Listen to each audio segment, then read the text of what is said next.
En el nombre del Padre, del Hijo, del Espíritu Santo. Amén. Señor, te damos gracias por siervos y siervas a los cuales tú nos has dejado para que nos enseñen, Señor, lo profundo y maravilloso que está en tu palabra. A nosotros danos esos oídos para que recibamos esa palabra en nuestros corazones. Te lo pedimos en el nombre de Jesús, nuestro Señor. Amén. Amén. En el nombre del Padre, del Hijo, del Espíritu Santo. Amén. Bien, hermanos, vamos a... Bueno, hermanos, hoy vamos a hablar sobre la iglesia jerárquica. ¿Cuáles son sus bases constitutivas? Jesús, nuestro Señor, Él, cuando funda la iglesia, la funda para que todos alcancemos la salvación eterna, y las bases de la iglesia es Él quien las, de alguna manera, las da. ¿A través de qué? A través de la doctrina de salvación, los sacramentos y la autoridad. La iglesia, pues, posee una autoridad sagrada. De eso habla la jerarquía. La iglesia, de eso habla este tema, que en la iglesia existe una autoridad sagrada. Quiere decir que ha sido el mismo Jesús que ha preparado su organización interior, no sobre un grupo que la dirigiera oligárquicamente, sino que sobre uno que es la piedra más importante de ese edificio espiritual. No caben, por consiguiente, comunidades religiosas independientes dentro de ella. Fue Jesús mismo quien puso a Pedro como centro de la unidad eclesial para que por medio de sus sucesores dirigiera hasta el fin del mundo al pueblo de Dios. No puede haber comunión con Cristo, al menos que estemos en comunión con los representantes de Cristo dentro de ella. ¿Qué quiere decir esto? Nosotros en ningún lugar del mundo que se diga que pertenece a la Iglesia Católica puede hacerlo, puede vivir su fe de manera independiente. Tiene que hacerlo dentro de la Iglesia, en comunión con la Iglesia. Porque ha sido el mismo Jesús quien le dice a Pedro que él es, tú eres Pedro, le dice, y sobre ti edificaré mi iglesia. Entonces vemos pues, cómo la unidad eclesial es muy importante dentro de la iglesia. No podemos vivir sin comunión con la iglesia. La iglesia sobre todo es comunión. Esta autoridad, dice, tiene la misión de unir a los hombres para que juntos consigan mejor la salvación. Así lo quiso Jesús, que en unidad entre nosotros pudiéramos obtener la salvación que Él vino a traernos. Dice que sería falso también, sin embargo, aquí entender un exagerado verticalismo que diera origen a una desigualdad fundamental entre los miembros del pueblo de Dios. Ustedes saben de que antes, sobre todo antes del Concilio Vaticano, se consideraba a la iglesia como una pirámide. Yo creo que muchos habrán visto que en la cúspide de esa pirámide se encontraba el Papa, luego los obispos y sacerdotes, y en la base el pueblo de Dios, o sea, todos los laicos. Hoy la iglesia se concibe sobre todo como un círculo, diríamos nosotros, donde el centro es Cristo y donde todos tenemos, hoy está acá, una dignidad, aunque diferentes funciones dentro de la iglesia según la vocación que Dios nos ha dado. Eso es lo que dice la Lumen Gentium en el numeral 32. La iglesia debe a los poderes recibidos de Cristo la unidad y armonía que existe en ella desde su nacimiento. Si hay unidad y hay armonía en la iglesia desde que Jesucristo la fundó, es porque vienen del mismo Señor. Nada tiene la iglesia que no haya recibido del Señor.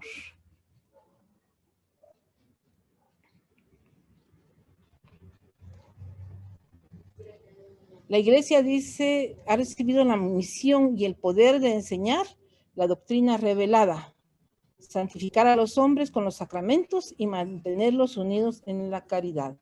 ¿Qué es lo que ha recibido? La misión y el poder de enseñar la doctrina revelada, de santificar a los hombres con los sacramentos y mantenerlos unidos en la caridad. Los representantes de Cristo en la iglesia tienen la obligación de edificar la comunidad. ¿Quiénes son los representantes de Cristo en su iglesia? Pues sobre todo la jerarquía, el Papa, que es vicario de Cristo aquí en la tierra.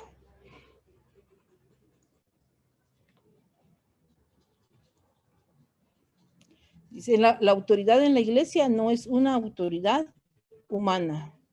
Por eso se equivoca quien emplee en ella criterios comunes a las demás sociedades. Ni el mandar ni el obedecer pueden estar motivados por razones de este mundo.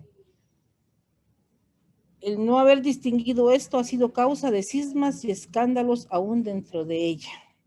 A veces algunos quieren que las sean de una manera muy humana, y sabemos que todo tiene que ser según el querer de Dios.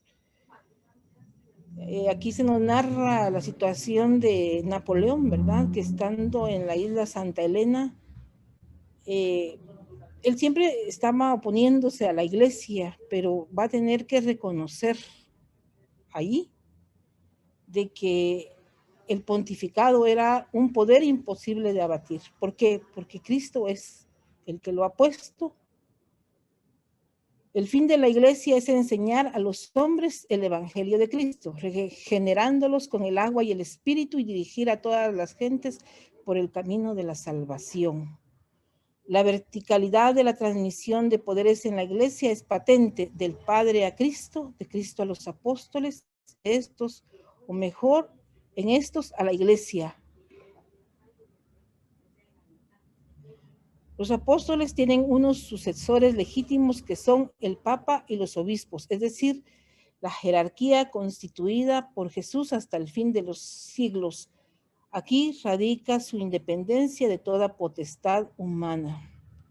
¿De quién le vienen los poderes a la iglesia? Le vienen de Cristo.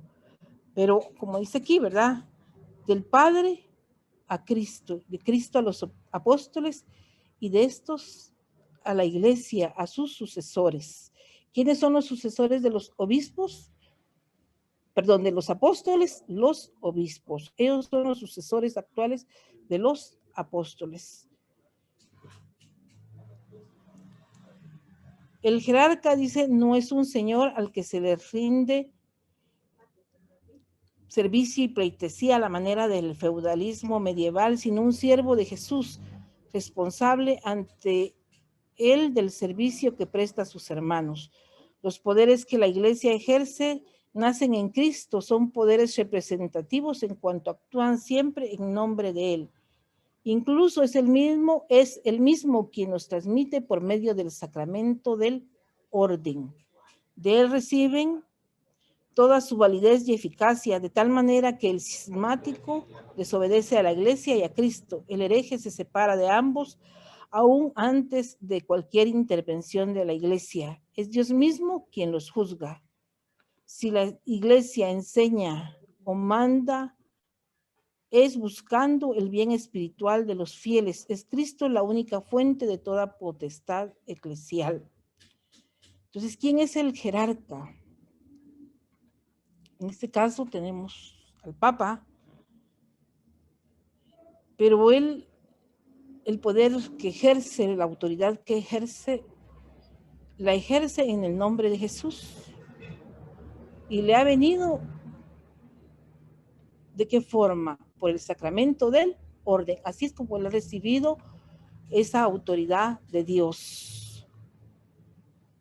Por eso dice aquí que toda persona que sea cismática, es decir, toda aquella persona que crea división, los herejes, ¿verdad? Cuando nos oponemos a la enseñanza de la iglesia, pues se está separando de Cristo y se separa también de la iglesia.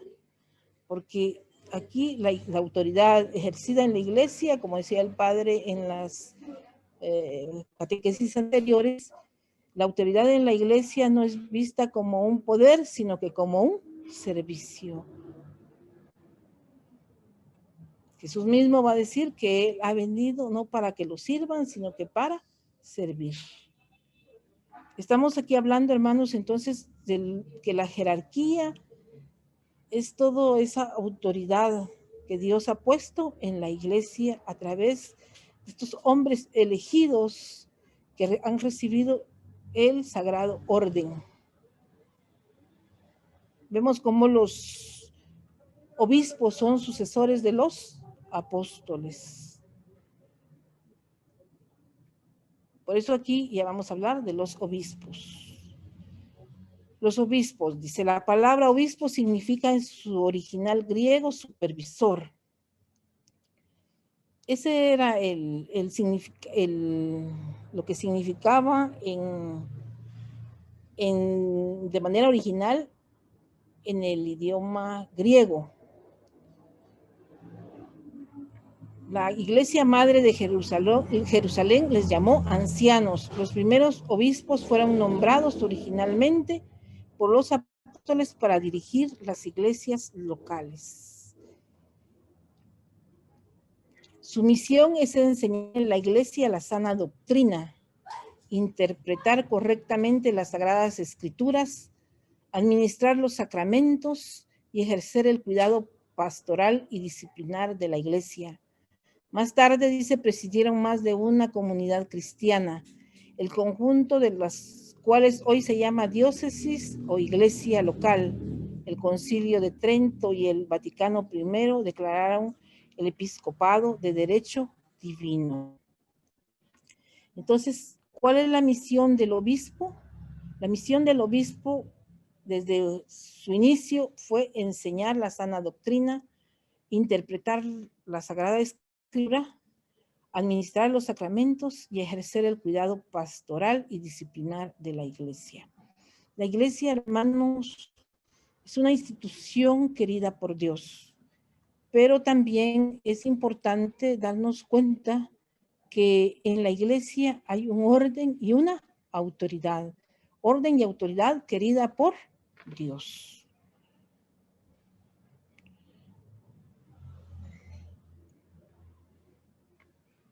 Dice, Cristo instituyó en su iglesia diversos ministerios ordenados al bien de todo el cuerpo. ¿Cuál es el cuerpo? La iglesia.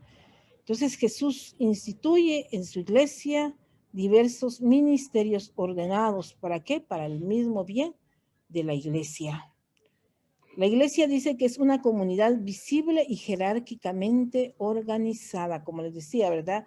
En la iglesia hay un orden y hay una autoridad divina. De hecho, dicen que la palabra jerarquía viene de otra, jeros, que significa orden sagrado. Jesús eligió, dice, para ello a 12 hombres a los que invistió de especial autoridad, agrupándolos en torno a Pedro.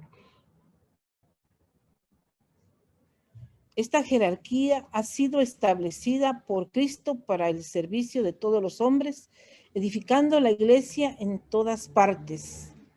Toda la humanidad tendría que ser así una familia de hermanos.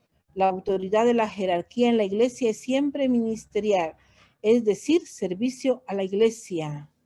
Es lógico, por el consiguiente, que su ejercicio se haga de forma colegial, en mutua colaboración, obedeciendo todos una misma voz del Espíritu y al mismo Señor de la iglesia. Esta colegialidad viene exigida por la comunión eclesial de la que ya hemos hablado. La autoridad que el Papa tiene sobre la Iglesia Universal no anula el ejercicio de la misión episcopal o con autoridad inmediata y ordinaria sobre las iglesias locales. Primero es el pueblo de Dios y después a su servicio los diversos ministerios. O sea, el Papa tiene una autoridad y en torno a él están todos los todos los obispos.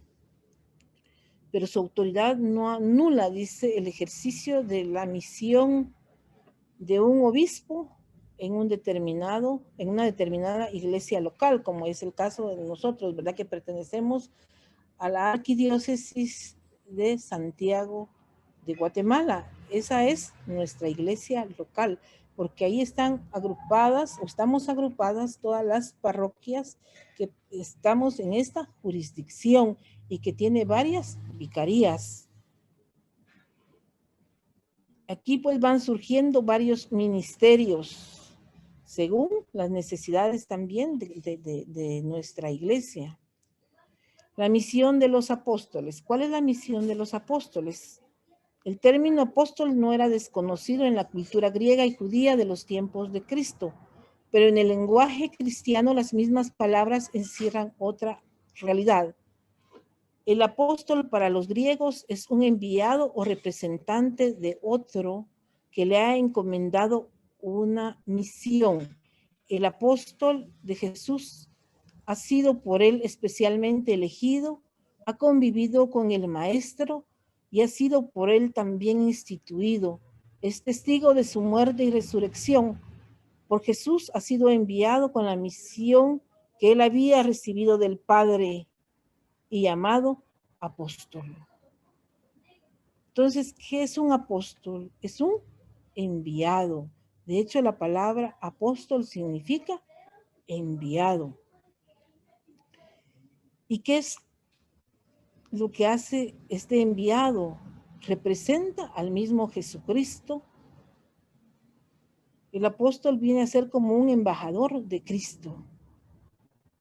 Ha sido el mismo Jesús quien los elige. Recordemos que en los evangelios sinópticos, San Mateo, San Lucas, San Marcos, encontramos esa elección divina. Nos dice que Jesús, luego de pasar en oración una noche,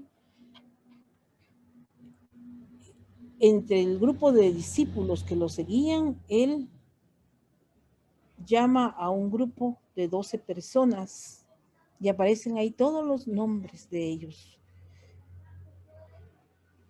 Y hoy en esta catequesis se nos recuerda esto, ¿verdad? Ha sido Jesús mismo quien los ha elegido. Ellos han convivido con el Maestro, dice, y han sido por él también instituidos. Y una característica de aquellos primeros apóstoles es que son testigos de la muerte y resurrección de Jesús. Y Jesús mismo les va a dar su misma misión. ¿Y cuál es la misión? Esto lo encontramos en el Evangelio de San Mateo. Cuando dice que vayan y prediquen la buena nueva y que bauticen en el nombre del Padre, del Hijo y del Espíritu Santo, y que Él va a estar con ellos hasta el final de los tiempos. Los apóstoles pues participan de la autoridad de Cristo. Su misión adquiere de este modo la continuidad necesaria para llevar a cabo la entrega del mensaje de salvación a todos los hombres. La misión de Cristo es perpetua y por eso ha de tener continuación a través de los apóstoles y de sus sucesores en el futuro. Entonces, la misión de Cristo, esa misión que el Padre le dio a él, se perpetúa entre nosotros y continúa hoy. Primero a través de los primeros apóstoles, luego a través de sus sucesores. Hoy los sucesores son los obispos.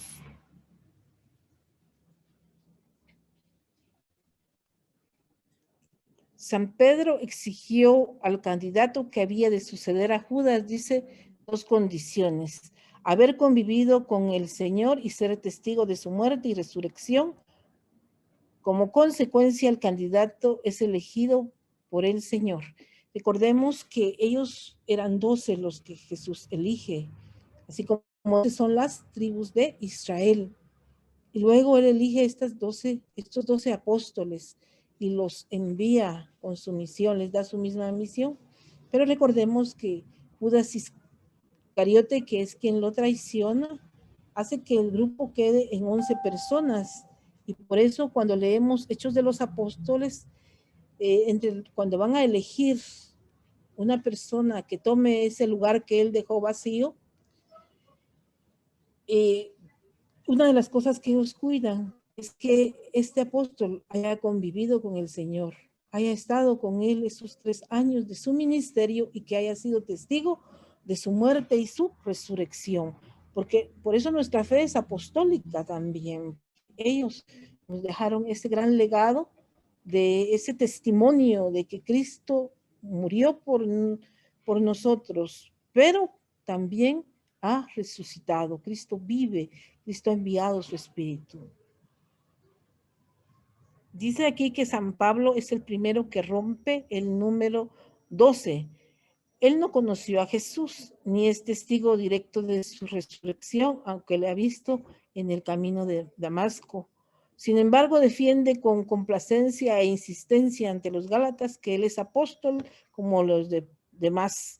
Después vendrán Bernabé, Timoteo, Tito y colaboradores como Andrónico, Junio y Silvano. O sea, pues que aquí vemos ya que hay una sucesión, ¿sí?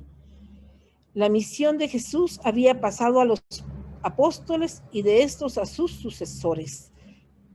Pero Cristo sigue siendo el apóstol de nuestra confesión. Así dice Hebreos en el capítulo 3, versículo 1. Y para San Pedro, pastor y obispo de nuestras almas, la participación en la misión de Cristo llega también a los laicos en la iglesia. La apostolicidad de la iglesia no se limita, pues el tiempo de los apóstoles, sino que continúa en nuestros días en la sucesión de los obispos. Entonces, la apostolicidad de la iglesia no termina cuando mueren los 12 apóstoles, sino que continúa hoy, en nuestros días, en esa sucesión. Algo que es bien importante tener presente en nuestra iglesia es esa sucesión apostólica que viene desde los inicios, cosa que no tienen otras iglesias.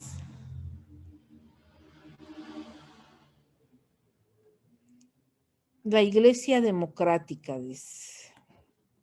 Bueno, ¿qué es la democracia?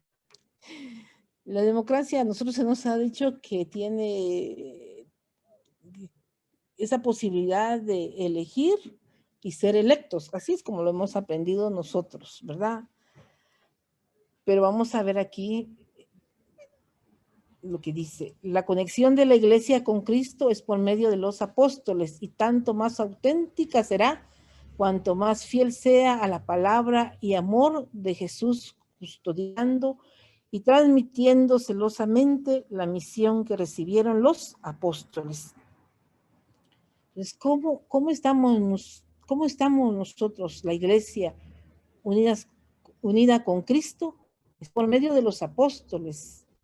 Y cuanto más fiel le seamos a la palabra de Dios, entonces va a ser como que más grande ese vínculo que hay con Él. Todos los miembros del cuerpo de Cristo ejercen una función propia, dice. Los oficios son distintos, pero todos deberán estar unidos a la cabeza de quien dimana la gracia para adquirir la perfecta madurez y plenitud. La iglesia deberá estar siempre como Cristo la ha estructurado, siendo ministerial, representativa y apostólica, compuesta de miembros con quehaceres y misiones diferentes. Entonces, todos los que formamos la iglesia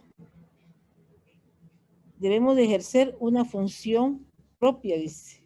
Los oficios son distintos, pero aunque hayan funciones distintas, todos tenemos que estar unidos a la cabeza que es Cristo. La iglesia, pues, es ministerial. En la iglesia lo que destaca es el servicio.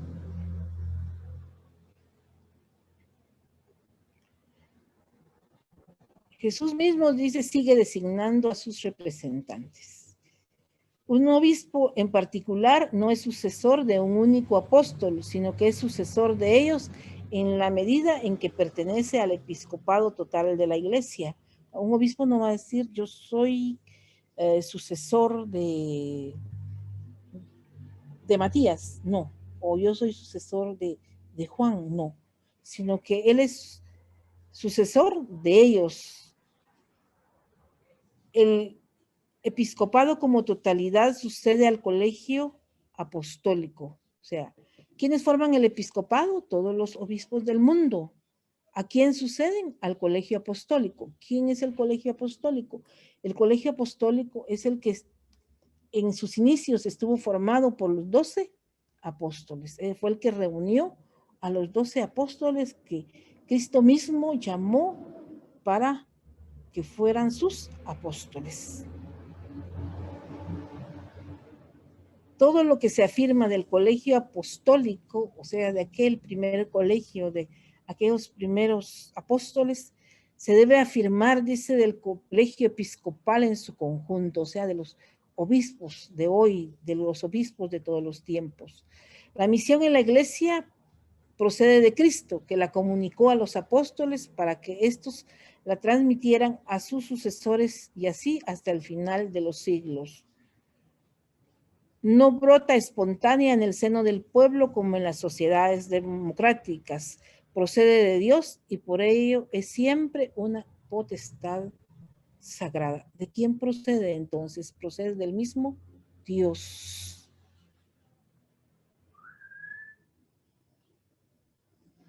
Entonces, en esto varía un poco en cuanto a lo que nosotros vemos como democracia, ¿verdad?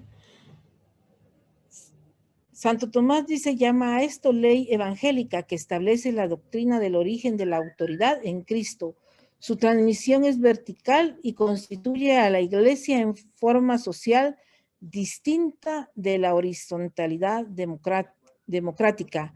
El mismo Jesucristo sigue eligiendo a sus representantes en la dirección y santificación de la comunidad cristiana.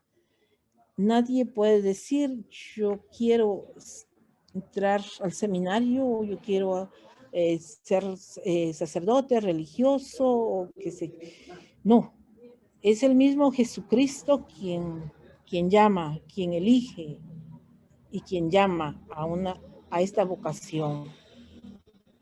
Dice que aquí que también los métodos democráticos son posibles, ¿verdad? O sea, que hayan elecciones. Sin embargo, dice, siempre que no toquen la estructura establecida por Cristo. O sea que toda autoridad viene de Jesucristo. Tampoco dice la unidad jerárquica destruye la acción santificadora del Espíritu, que reparte sus carismas como quiere. Los carismas edifican la iglesia, contribuyen al crecimiento del cuerpo de Cristo en armonía con el carisma apostólico. ¿Qué es un carisma? Un carisma es un don que se recibe de Dios. Es una gracia especial para un servicio determinado en la iglesia. Pero viene del Espíritu Santo. Y la unidad jerárquica, dice, nunca va a destruir, siempre va a permitir que los carismas de los laicos también, ¿verdad? Los religiosos, pues edifiquen, porque son para edificación de la iglesia que el Espíritu los da. Siempre que haya, crea armonía entre la iglesia, pues vienen de Jesucristo. Pero cuando estos carismas, como dice aquí, si alguna vez se convierten en elementos de destrucción, es señal inequívoca de que no proceden del Espíritu. Ustedes saben de que muchas veces, hermanos, pues encontramos que hay problemas con algunas personas que quieren vivir su fe de manera independiente y que van predicando por aquí, por allá. Yo recuerdo un sacerdote, hoy estaba sabiendo yo que está aquí en la vicaría nuevamente, y él cuando hablaba de la iglesia, él decía que muchos predicadores parecen francotiradores del evangelio porque disparan aquí, disparan allá, dice, pero no viven en comunión en su parroquia, no hay esa comunión que Dios pide y se vuelve a veces problema. Entonces, una manera de saber cuando un carisma viene del Espíritu es que se ejerce en unión con la iglesia, ¿verdad? Van a ser también bien aceptados cuando o sea, nuestros pastores van a aceptar estos carismas porque saben que ayudan a la edificación de la iglesia siempre y cuando se ejerzan en unidad con ella. Dice, los dones divinos convergen todos hacia una misma meta, que es la salvación de todos los hombres en marcha hacia la plenitud de Cristo. Los obispos, dice, son mediadores con Cristo en la comunidad de salvación. Es uno de los aspectos misteriosos de la iglesia, dentro de la cual de forma invisible lleva a cabo Jesús la salvación, sirviéndose de sus propios enviados. ¿Qué son los obispos? Son mediadores con Cristo en la comunidad de salvación, que es la iglesia. Ellos median entre Cristo y su iglesia, aunque ellos también son parte de la iglesia, ¿verdad? Les decía San Pablo, dice a los presbíteros de Éfeso, despidiéndose de ellos, tened cuidado de vosotros y de toda la grey, en medio de la cual os ha puesto el Espíritu como vigilantes para regir la iglesia de Dios, que él se adquirió con su propia sangre. San Pablo aquí está haciendo una advertencia a aquellos obispos que en el principio se les llamó vigilantes, ¿verdad?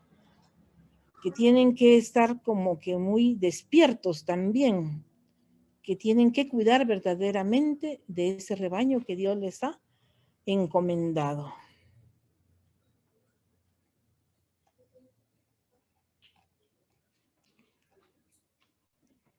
Dice, todas las discusiones del pasado sobre el origen de la autoridad episcopal han quedado zanjadas en la Lumen Gentium en el numeral 21. Enseña pues este santo sínodo que en la consagración episcopal se confiere la plenitud del sacramento del orden, llamado en la práctica litúrgica de la Iglesia y en la enseñanza de los santos padres, sumo sacerdocio, cumbre del ministerio sagrado. Sabemos nosotros que la autoridad episcopal, aquí se nos aclara mucho en este numeral de esta constitución del Concilio Vaticano II, que la consagración episcopal, cuando un sacerdote es consagrado como obispo, ahí recibe la plenitud, dice, del sacramento del orden. ¿Sí? O sea, es la cumbre del ministerio sagrado al que ha sido llamado. Las iglesias nacionales establecidas por los poderes civiles están fuera del camino, es decir, son lamentables extravíos que la iglesia padece con paciencia y esperanza. ¿De quién le viene la autoridad a los obispos? Le viene del mismo Jesucristo. O sea, cuando el Papa es el Papa el que elige a quienes van a ser los obispos. Pero se da que en algunas partes del mundo, en donde hay mucha injerencia de los poderes civiles, es decir, de los gobiernos, de los estados, que ellos quieren establecer a veces las autoridades eclesiásticas, pues esto está, como dice aquí, son unos extravíos que se dan. Sobre todo sabemos que donde la iglesia es perseguida, a veces se da esta situación. Entonces, ¿la iglesia es democrática? No, porque la autoridad viene sobre todo de Dios, ¿sí? Él es el que elige.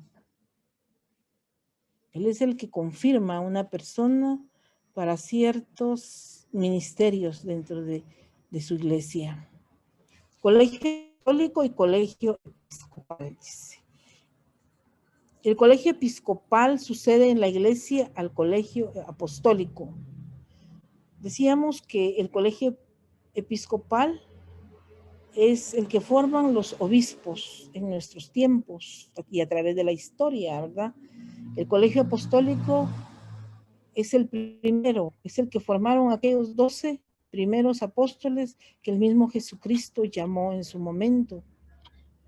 Ambos, dice, están unidos en Cristo, pero esa unidad se mantiene, o sea que aunque a través de los 2000 y más años que tiene la iglesia, vemos cómo Dios ha mantenido esa sucesión apostólica. Y por eso dice, están unidos en Cristo, porque tanto los que pertenecieron al colegio apostólico en los inicios de la iglesia, como los que sucesivamente han conformado los colegios episcopales, que son los sucesores de ellos, siempre van a estar unidos en ¿quién? En Cristo, que es el mismo Jesucristo quien confiere, dice, a los obispos la misión apostólica en el sacramento del orden. El Código de Derecho Canónico formula esta ley de la siguiente manera: el colegio episcopal, cuya cabeza es el sumo pontífice, es decir, el Papa, y del cual son miembros los obispos en virtud de la consagración sacramental y de la comunión jerárquica con la cabeza y miembros del colegio, y en el que continuamente persevera el cuerpo apostólico, es también en unión con la cabeza y nunca sin esa cabeza, sujeto de la potestad suprema y plena sobre toda la iglesia. Clemente de Roma ponía ya el énfasis en esta sucesión al final del siglo I. Sin esta sucesión formal, la iglesia perdería su realidad histórica, su autenticidad, y quedaría únicamente unida a Cristo por la fe. Entonces, ¿qué pasa con el colegio apostólico de nuestros tiempos? Pues en ellos tenemos que ver esa sucesión del colegio, el colegio episcopal de nuestro tiempo es sucesor del colegio apostólico, del primer colegio que Cristo llamó a formar a sus primeros 12 apóstoles, ¿sí? Y como les decía, la sucesión apostólica es ese gran don que hay en la iglesia y que no lo tiene ninguna otra llamada iglesia, entre comillas. Hoy vemos que hay mucha controversia con nuestros hermanos separados. Ellos pues no tienen los sacramentos, ¿verdad? En ellos existe la gracia, ¿verdad? Porque sabemos nosotros que existe la gracia, pero no existe esa sucesión apostólica. Por eso también cuando ellos dicen que celebran algunos, yo he escuchado que algo así como la Santa Cena, algo así, pues, y que preparan una especie de, no de vino, porque no es vino lo que ellos llevan para para lo que ellos hacen, pues ahí no está la sangre de Cristo, ¿verdad? Porque esa sucesión apostólica ellos no la tienen, ¿verdad? Esa sucesión apostólica que ha venido desde que Cristo funda la iglesia, desde que Cristo les da, desde que Cristo instituye el orden del sacerdocio en la última cena, se ha mantenido a través de esa sucesión apostólica hasta nuestros días. Luego dice, la colegialidad ha sido siempre ejercida por la iglesia, o sea, esa unidad que hay de todos los obispos, en donde la cabeza visible aquí es el Papa. A los 20 concilios ecuménicos debemos añadir toda la serie de concilios particulares, provinciales, plenarios, en los que buscan los obispos la unión de unos con otros en problemas que trascendían los límites de sus territorios propios. Los apóstoles fueron llamados y enviados a cumplir su misión apostólica colegialmente o como grupo estable y unido. Matías es elegido por el Espíritu Santo e incorporado a los 11. El Espíritu Santo viene sobre todos juntos y Pablo se cree en la necesidad de confrontar su doctrina con la de los demás apóstoles. O sea, es siempre la unidad en este colegio ha sido muy importante, ¿verdad? Y ese es un signo muy visible de nuestra iglesia. Dice, en nuestro caso hoy las conferencias episcopales son otra expresión de esta colegialidad. Nosotros sabemos que todos los países tienen su conferencia episcopal porque en nuestros países pues hay varias diócesis. Nosotros pues pertenecemos a la arquidiócesis de Santiago, como sabemos, ¿verdad? Y que nuestro arzobispo es un señor Gonzalo de Villa, pero en toda la República de Guatemala hay varias diócesis, hay vicariatos, pero cada diócesis está pastoreada por un obispo y ellos forman lo que se llama las conferencias episcopales y esas son otra expresión, dice, de esta colegialidad, de esta unidad.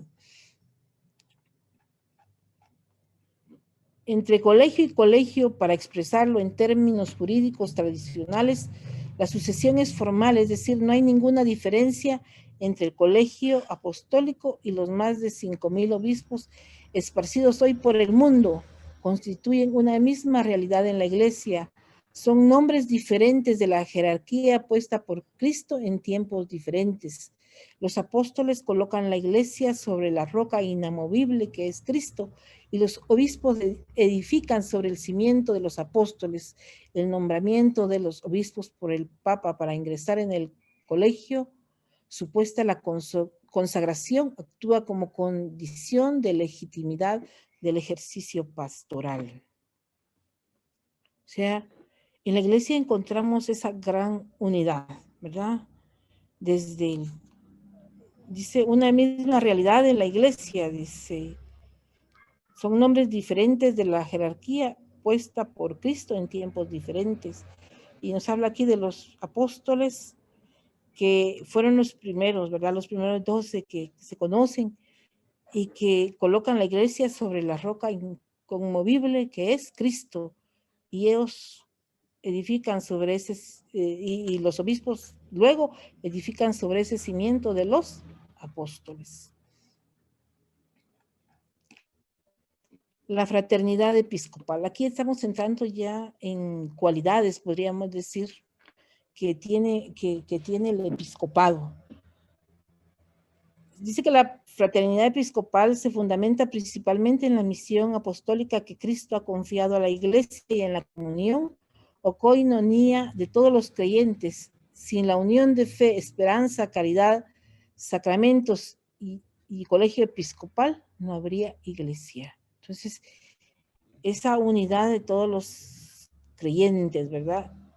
Que es parte de la misión apostólica, mantener esa unidad con Cristo, porque esa unidad se la ha confiado el mismo Jesús. Y aquí dice, la organización eclesiástica con sus metropolitanos, exarcas y patriarcas ha variado mucho a través de la historia, pero permanece en la corresponsabilidad y la fraternidad. La cooperación de los obispos entre sí con el pueblo cristiano debe fundamentarse igualmente en esta fraternidad. Se evitarían muchos protagonismos, tensiones y escándalos. San Pablo nos dirá, está dividido Cristo. O sea que siempre debe haber esa cooperación y esa unidad. La auténtica fraternidad admite gustosa todas las diferencias que no afectan sustancialmente a la iglesia y nos obliga a ello el humilde reconocimiento de que nuestro prójimo puede tener un carisma superior. Es bien importante, ¿verdad? No entrar en rivalidades, ni mucho menos en la iglesia, sino que tiene que haber una auténtica fraternidad, porque todo nos viene de Jesús. La iglesia no es así uniforme, ¿verdad? Sino que en ella sus miembros tienen diferentes dones, diferentes carismas, ¿sí? Dice, la caridad disminuye, equilibra y armoniza todas las tensiones humanas. Sin la unidad no habría iglesia de Cristo. Sin fraternidad damos siempre una falsa imagen de ella. O sea, algo que debe caracterizar la iglesia es la caridad, la fraternidad. Luego aquí la autoridad del obispo en la iglesia. El obispo tiene en la iglesia la misma misión que Jesucristo entregó a sus apóstoles, la misma que él había recibido del Padre como profeta, rey y sacerdote. En virtud del mandato misionero, Jesucristo da a sus apóstoles el precepto de hacer discípulos suyos a todos los hombres, bautizándolos en el nombre del Padre y del Hijo y del Espíritu Santo, enseñándoles a observar todo lo que él les había mandado. Este es exactamente el contenido de la autoridad episcopal. El obispo pues tiene en la iglesia la misma misión de Jesucristo. La iglesia, dice, juzga desde el evangelio todas las realidades temporales, pero confundir esto con la política de los gobiernos es un error y flagrante injusticia. En ciertas circunstancias, el verdadero apóstol no tiene más remedio que decir, es preciso obedecer a Dios antes que a los hombres.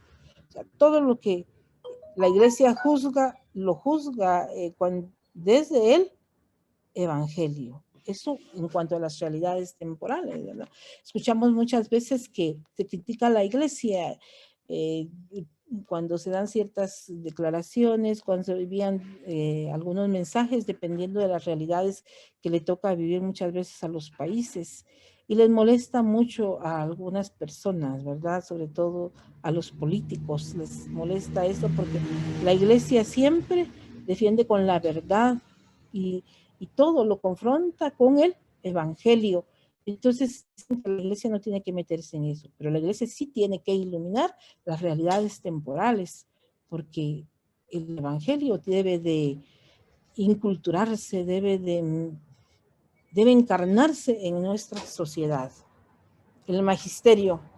La consagración episcopal confiere al obispo el carisma profético que tuvieron los apóstoles, anunciando el evangelio a todos los hombres. ¿Qué significa el carisma profético? El anuncio del evangelio, el anuncio de la buena nueva. La liturgia misma quiere significar esta verdad mandando colocar el libro de los evangelios sobre la cabeza del recién consagrado. Es la primera función episcopal. Sin predicación del evangelio no hay fe, dice San Pablo a los romanos, y sin fe no hay verdadero culto a Dios ni sacramento santificador. El obispo es el principal misionero del evangelio, el maestro que ha de enseñar a fieles e infieles la verdad que se le ha encomendado.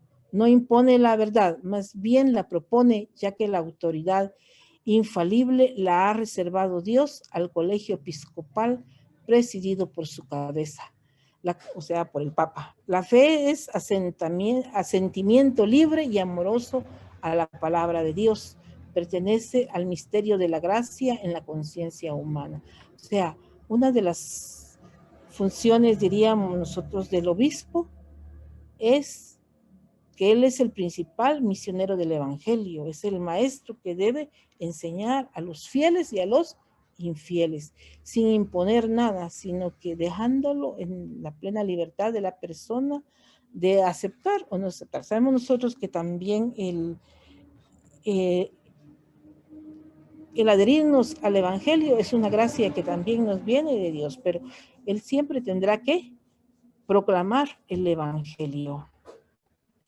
La potestad de jurisdicción. El obispo es también pastor y jefe de su rebaño. Tiene que ordenar la vida de la comunidad y dirigirla en nombre de Cristo. Dios ha querido salvarnos unidos los unos con los otros y el obispo es el garante de esta unidad. O sea, el obispo va a estar siempre encargado de pastorear, un determinado territorio. ¿Sí?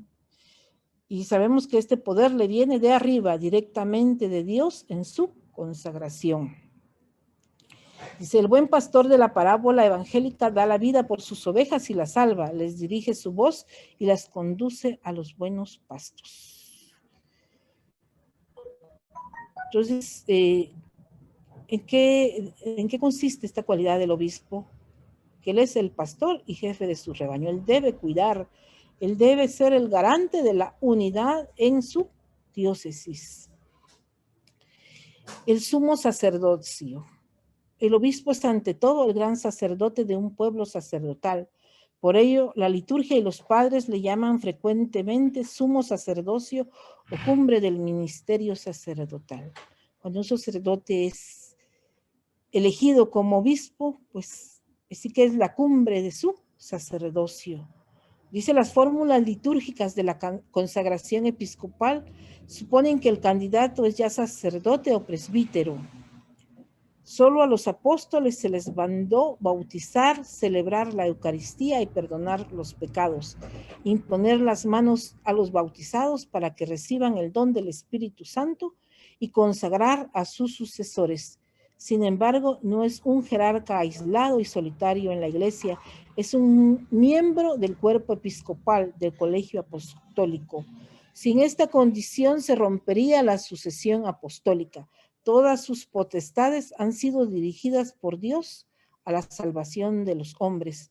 De ahí que el poder de santificar y unir a los hombres con Dios tenga por centro a la Eucaristía que celebra el obispo o preside el presbítero en su nombre. O sea, ellos están, así que este orden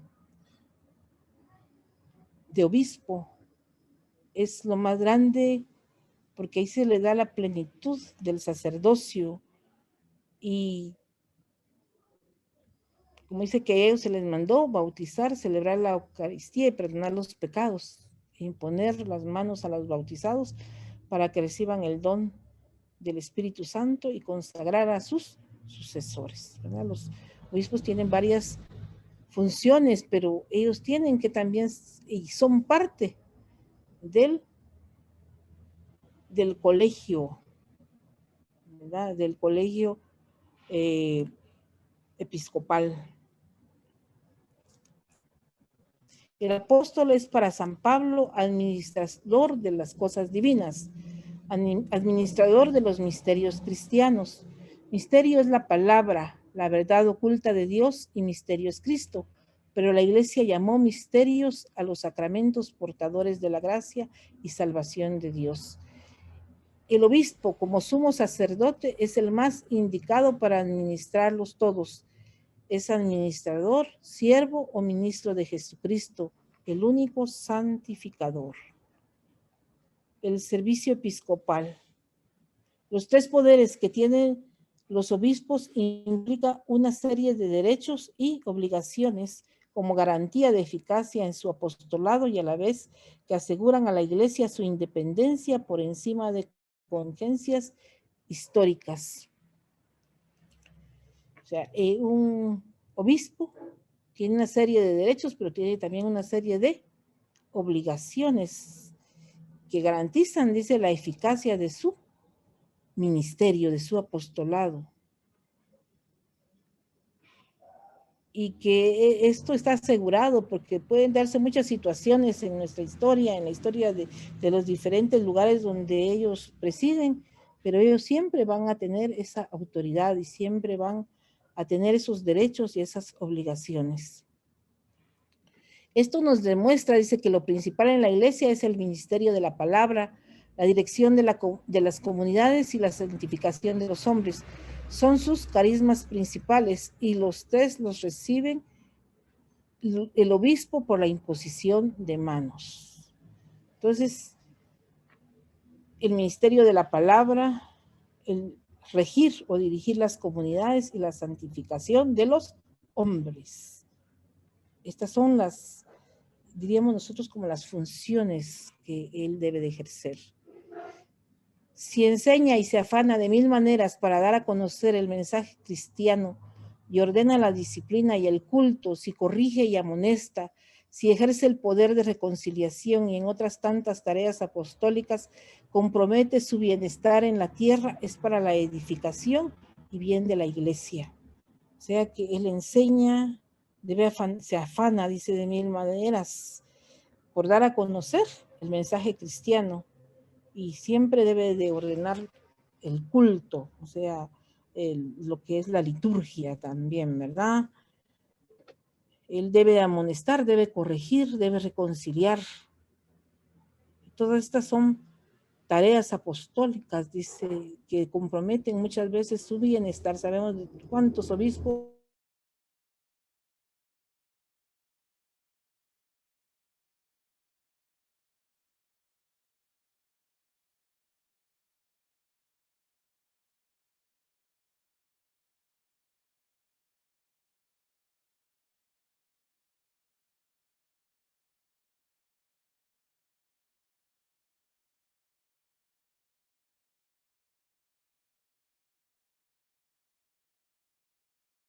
civil.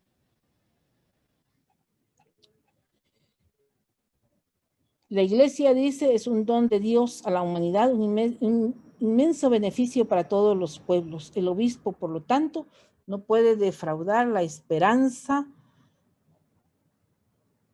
que en el mundo tiene derecho, que el mundo tiene derecho de poner en él. O sea, el obispo siempre va a acompañar con su ministerio, con su servicio a la iglesia, sobre todo cuando hay situaciones difíciles, ¿verdad? Más necesitamos nosotros ser confirmados en nuestra fe. Las cualidades del pastor. El pastor es en el evangelio colaborador y amigo de Cristo. Lógicamente tiene que ser colaborador y amigo de la iglesia. Ha de estar unido y configurado con Cristo por el testimonio de su vida y de su fidelidad al evangelio. Necesita la oración constante y docilidad al Espíritu Santo para entender sus caminos y trabajar con generosidad y desinterés por todos los hombres. El obispo en su diócesis es el centro de la unidad de la fe, la esperanza y el amor. Eso es el obispo en nuestras diócesis. Otro signo, dice, de amor puro y desinteresado lo encontramos en el anillo de fidelidad que se ponen los esposos. También el anillo pertenece a las insignias episcopales como emblema que simboliza los esponsales del obispo con la iglesia. La iglesia es su esposa. Eso es lo que nos está diciendo y por tanto tiene que ser fiel a ella, fiel al mandato de Jesucristo. Luego encontramos la acción pastoral. Dice que nuestros obispos son pastores que cuidan de la salvación de los bautizados, sin estar exentos por ellos de las responsabilidades de la iglesia ante los paganos. O sea, ellos deben pastorearnos, deben de cuidarnos. Todos deben trabajar para que los hombres se encuentren con Dios.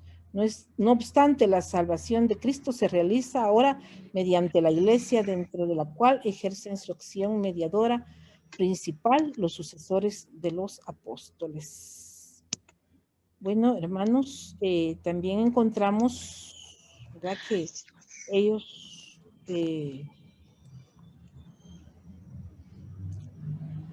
encontramos también otras cualidades, ¿verdad?, que ellos deben de ejercer la pastoral práctica, ¿verdad?, ser pastores de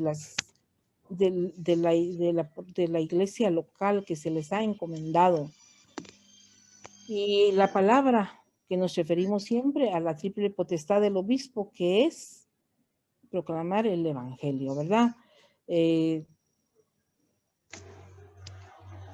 obispo debe transmitir la sana doctrina de la que habla San Pablo. El gobierno, dice, la arqueología cristiana cuenta con una rica representación artística de Jesús, el buen pastor del nuevo pueblo de Dios. Ellos deben de ser los pastores de nuestro tiempo. El obispo, como dijimos antes, es también el gran sacerdote, ¿verdad?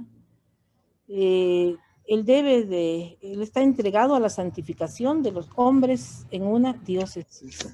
Todos los sacerdotes deben de ser colaboradores del obispo y representantes del obispo. En el orden político, dice, el evangelio será siempre un mensaje de salvación al margen de un orden político concreto. O sea, puede haber cualquier situación política en un país, pero el evangelio ellos deben de cuidar del mensaje, que el mensaje se dé de manera íntegra. En cuanto a la misión social, dice que la iglesia debe llevar a cabo su acción social ayudando al necesitado también, ¿verdad? Al obrero, al ignorante. Hoy el padre hablaba anteriormente de la pastoral social, ¿verdad? Se pide que en nuestras parroquias hayan pastorales sociales, porque la iglesia no puede solamente también dedicarse a, sí, la pastoral profética, sí, la pastoral litúrgica, pero también tiene que tener esa dimensión social de ayuda al necesitado. El principio de unidad, dice, el obispo como presidente del culto y sacerdote principal se convierte en fundamento de la unidad y de la paz. Obispos y sacerdotes. Los sacerdotes y fieles son colaboradores y auxiliares del obispo en el ministerio pastoral. Son también los religiosos que con su oración, trabajo apostólico y diversos servicios culturales o sociales contribuyen al esplendor de la iglesia diocesana. O sea que los sacerdotes y los religiosos en una diócesis son colaboradores del obispo. Luego dice la oración del pastor. La necesidad de la oración de la vida interior y sobrenatural del pastor es ya garantía de su eficacia pastoral. Un obispo sin oración, sin la vida interior que brota en amor, se diría con más razón que de nadie, que es un metal que resuena y platillos que aturden. O sea, su misma vaciedad espiritual sería causa de esterilidad para su iglesia. El obispo ora, pide perdón, da gracias a Dios y le alaba en nombre de todos los fieles a los que imparten los misterios de Cristo ganados al precio de su sangre. O sea, el obispo tiene que ser una persona de oración. Es el sacerdote que preside él recibe el orden sacerdotal en plenitud. ¿Cuáles son las funciones principales del obispo? El de enseñar, el de santificar y el de regir una diócesis. Bueno, hermanos, con esto finalizamos. ¿Ya? Queremos ver aquí lo que nos quiere enseñar este documento, esta catequesis, es que toda autoridad en la iglesia viene del Señor, ¿verdad? Por eso no podemos hablar mucho de democracia nosotros, ¿verdad? Porque en algunas cuestiones pues sí se puede elegir, pero así que todos vayamos y votemos, no, es Dios que va eligiendo de personas que Él ha llamado a estos ministerios sagrados, y que nuestra unidad con el obispo es muy importante. En el caso de nosotros, nuestra comunión con nuestra parroquia, porque cada sacerdote es representante, ayuda al obispo, y todos los sacerdotes deben estar también en comunión con su obispo. La iglesia pues es esa gran familia que Cristo quiso fundar y en la que existe un orden y una autoridad. Dios es un Dios de orden, pero también hay una autoridad querida por Él, autoridad que es diferente a la autoridad que nosotros conocemos, ¿verdad? Porque esa autoridad querida por Dios es servicio. Bien, hermanos, que el Señor los bendiga y espero que pues nos ayude, ¿verdad? Esta catequesis. Que el Señor les bendiga. Quisiera pedirle a alguien la hermana Chinchilla, que sea ella la que haga la oración final, por favor.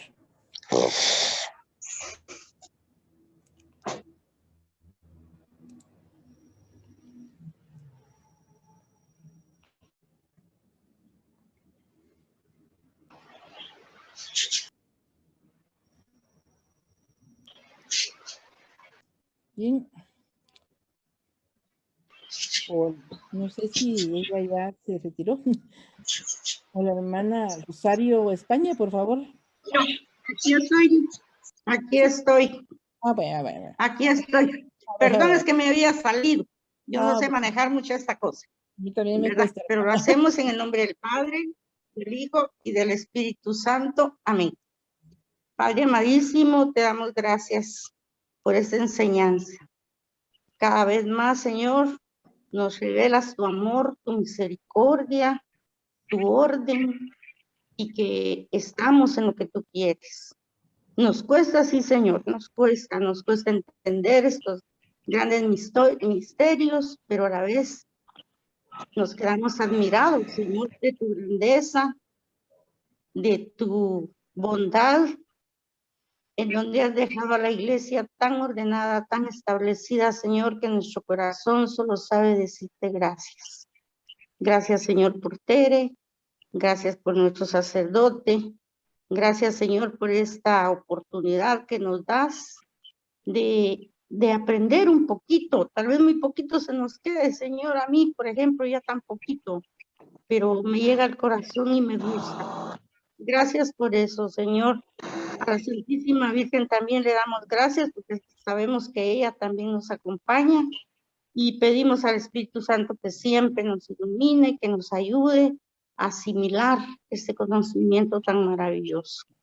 Lo pedimos, Padre, en el nombre de tu Hijo Jesucristo, y todos decimos: Padre nuestro que estás en el cielo, santificado sea tu nombre, venga a nosotros tu reino, haga tu voluntad en la tierra como en el cielo. Danos hoy nuestra cada día, perdona nuestras ofensas, como también nosotros perdonamos a los que nos ofenden, no nos dejes caer en tentación y líbranos del mal. Amén. Ave María Purísima, Pecado con en el nombre del Padre, del Hijo y del Espíritu Santo. Amén. Amén.